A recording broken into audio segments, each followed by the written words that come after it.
What's up, guys? Welcome back to the Vegan Demon YouTube channel. My name is Tim and I officially have my first branded piece of Vegan Demon apparel. In today's video, I'm going to be walking through all of the supplements that I personally use, why I use them, and when I take them.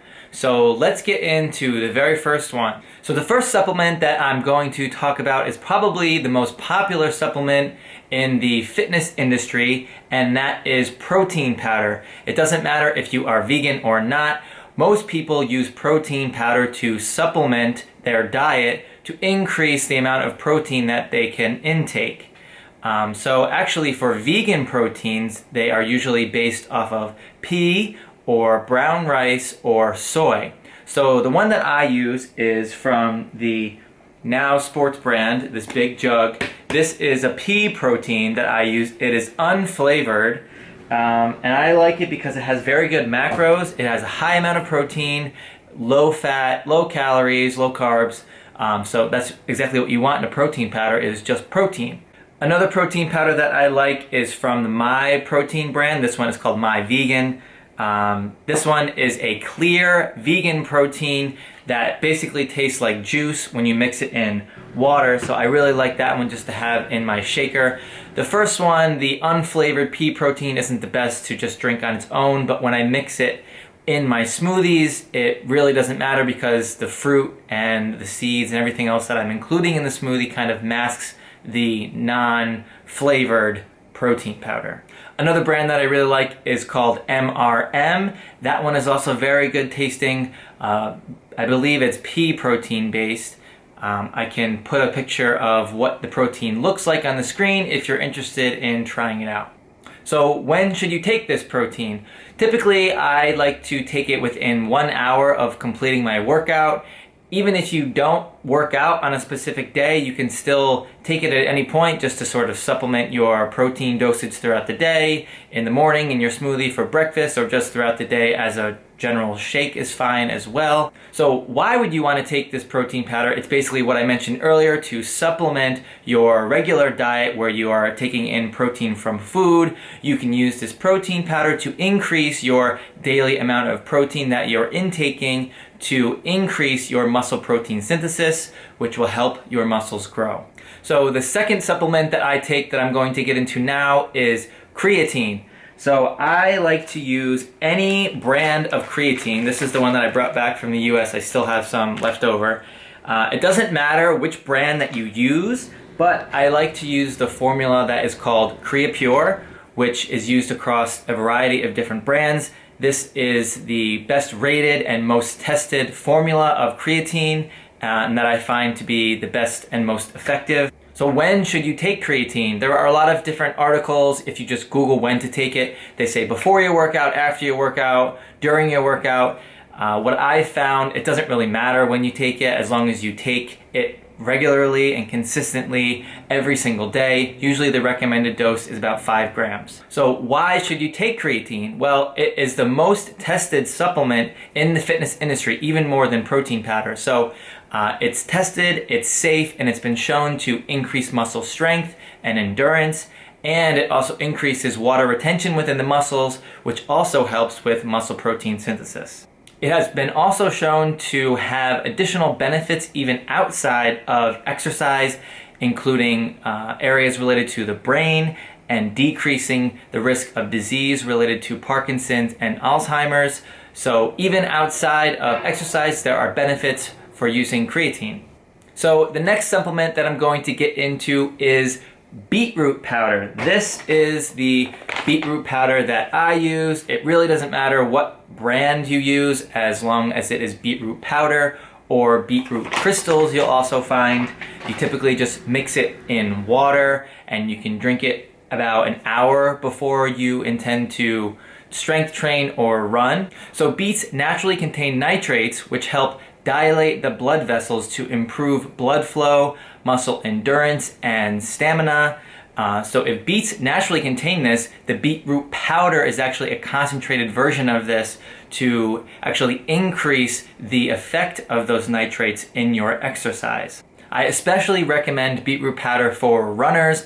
I have noticed a significant difference in my runs when I take beetroot powder, especially for my heart rate, both for my easy runs and for my hard runs. Everything just feels so much easier just from taking this supplement before going on my runs. The next supplement that I want to talk about is called BETA-ALANINE. So I like to use anything with the CarnoSyn formula, similar to the creatine. It's just a formula that is used for different brands of beta-alanine. And what this does is it is a amino acid that increases your muscle stamina and decreases muscle fatigue. So you're able to get that extra 1 or 2 reps when you're in the gym and strength training. I recommend taking it about 20 to 30 minutes before you intend on strength training. There is a slight side effect, which I personally don't mind. There is like a tingling, sort of tickling sensation on your skin, especially on ears is where I feel them. But it kind of like jacks you up a little bit and gets you ready to start lifting. The next supplement that I want to talk about is called spirulina. If you haven't heard of spirulina before, it is sort of a sea vegetable similar to algae or seaweed. You can buy it in a tablet form or you can buy it in powder form. So it's just basically green pills that you take. You can take it at any point of the day, any brand is fine, but what it provides is omega-3s in the form of EPA and DHA, which is different from the omega-3s called ALA, which is found in chia seeds and flax seeds and nuts. But both are important for your health. They both should be taken at, either in the form of food or a supplement. So you may have heard of people taking fish oil pills for the omega-3s. However, you can bypass the actual fish because the fish are the ones that are eating the algae, which have the omega-3s, which is how they get the omega-3s that you are consuming from the fish oil pills. So really you can cut out the middleman and eat the algae, spirulina, or seaweed yourself and get those form of omega-3s via algae firsthand.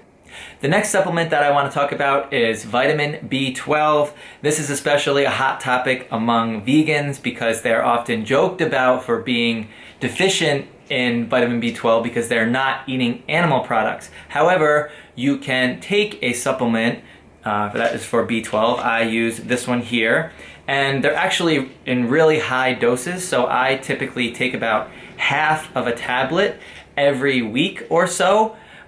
You can also find a lot of foods that are fortified with B12, such as plant-based milks, nutritional yeast, or tempeh.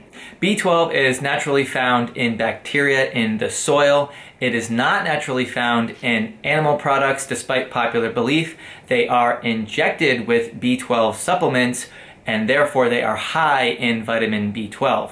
But similarly to the omega-3 scenario, you can cut out the middleman, being the animals, and take the B12 supplement directly yourself. Again, these supplements are typically for people who are actually deficient in vitamin B12, so the dosage is very, very high. I recommend taking probably half of the recommended dose on the bottle, and you don't even need to take it every day. The last supplement that I want to talk about is vitamin D. Many people associate vitamin D with dairy products as well as sunshine. So in Singapore, the sunshine is plentiful, so deficiency in vitamin D is not exactly a problem for most people. But if you live in cooler climates that experience winter, supplementing with vitamin D is most likely recommended both for vegans and non-vegans because the sun exposure is much less. Similarly to vitamin B12, there are a lot of fortified foods that contain vitamin D, so you can get your daily recommended value that way. There is only one plant food that naturally contains vitamin D, and that is specific mushrooms because they intake the UV rays from the sunshine and are able to provide vitamin D when you eat them. You may have noticed that I do not take a multivitamin, and that is because you can get all of the other vitamins through your whole plant foods. You do not need to take a multivitamin every single day. Save your money and get those vitamins and minerals from your diet. Of course, there are some people who are deficient in certain vitamins and minerals, so I do recommend taking a supplement for that. Obviously, you need to consult a doctor, not me on YouTube, but for the most part, if you're eating a healthy and balanced diet, you should be able to hit all of your recommended daily intakes for vitamins and minerals. Thanks again for watching another video on the Vegan Demon YouTube channel. If you enjoyed the video and found the tips to be helpful, please give it a thumbs up. Subscribe to the channel if you are new, and I will see you in the next Vegan Demon video.